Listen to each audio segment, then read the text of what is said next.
In this video, I'm gonna put myself in the seat of Rogue Scout based on the VOD they had of BDS versus Team Secret on Oregon.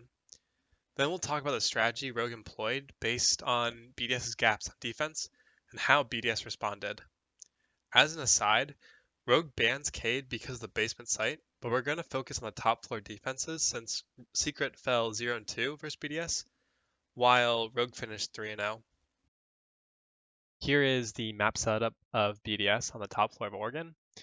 I am not necessarily drawing out or coloring the utility based on the actual reinforcements that operators would do. I really just wanted to put color onto the page because I know people interpret it better than if everything's in a grayscale. So don't read too much into like who's reinforcing what or who's placing what barb where. Obviously, only Maestro can place on Evil Eyes though. And then, so with that disclaimer out of the way, the one thing I want to also mention that you don't get from this map overview is how statically BDS were playing. They played these positions and they really didn't move from them. And if you look at the bottom floor, well, there's no utility dedicated here. I'm not even sure that BDS opened up vertically any kind of pressure. So the way that Rogue countered BDS's top floor defense is they saw this complete lack of roamers vertically and they said, hey, we're going to go underneath and do something with that. And so what exactly do they do underneath? Well, there's a Volcan shield on this ping, which correlates to near security, and we're going to see a nade that I believe Leon's going to throw. There's a shield typically here, again, which corresponds to roughly security, which I believe Ash or Zofia will get rid of. Actually, this might be more like Zulu than security. And then we have the other shield inside trophy, but they'll just deal with that through the Kali or whatever means they have. So while verticality was a big part of the way that Rogue attacked BDS, another part of Rogue's attack was using Kali. And because BDS relies on mute to jam these walls, well, Kali does away with that. In the first round, they were using Bandit, but because Rogue had vertical control underneath, they were pressuring Bandit and preventing him from even being able to trick.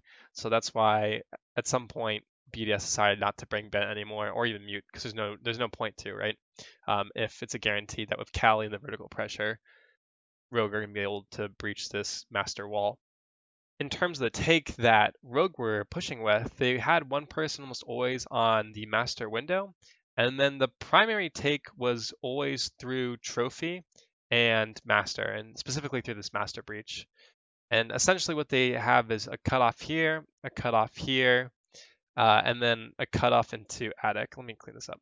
So cutoff, big window, cutoff trophy, cutoff through the master breach with a plan to plant by the pool table or foosball table.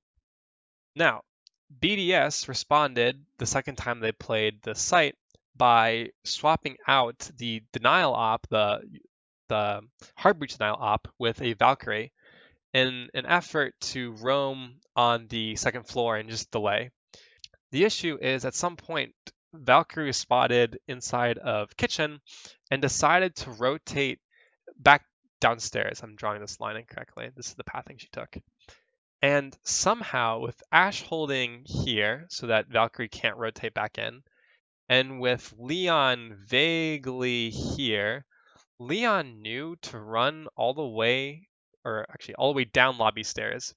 And what he was able to do is cut her off, playing prone like a rat, as she came down through this like bunker area or this boiler area pillar. The thing that's so impressive about this play from Leon is with a Valkyrie here, with an Ash here, and a Sledge here. Valkyrie had one of two choices in terms of rotating. She could have gone big tower or she could have gone meeting. And somehow Leon knew that she was going to go down into big tower. Like she could have also rotated up big tower too. I mean, Shaiko could have told Valkyrie that there was no one inside big tower because there had been no hard breach there. One more thing that I have an issue with in terms of how BDS were trying to address the bottom floor take is you can't just have one player do a 1v2, even if it's just an Ashe and a Sledge down here, this Valkyrie alone isn't going to win 2v1 or 1v2. So actually, I think what BDS needed to do is support the roamer, which is a topic I've brought up in the past before.